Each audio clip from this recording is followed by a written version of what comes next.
எல்லாமே டிஸ்கஸ் பண்ணுவாங்க.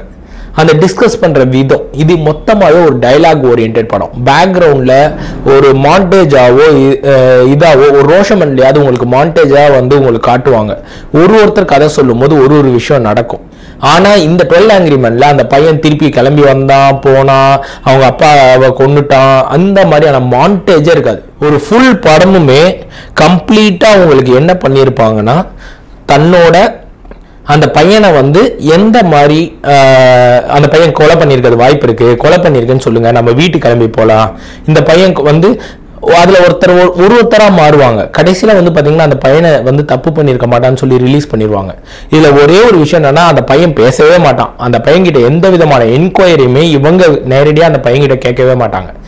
இந்த 12 பேர் அவங்க கிட்ட இருக்க மெட்டீரியல் எவிடன்ஸ் பிஹேவியர் அந்த கதையை அந்த பையனோட பிஹேவியருக்கு ஏற்ற மாதிரி அந்த கதையை வந்து உருவாக்குறது. அந்த பையன் வந்து ஸ்லம்ல இருக்கிறவன் பண்ணிருப்பான்பாங்க. அந்த பையன் ஸ்லம்ல இருந்தாலும் அந்த பையன் வாழ வேண்டிய பையன் அவனு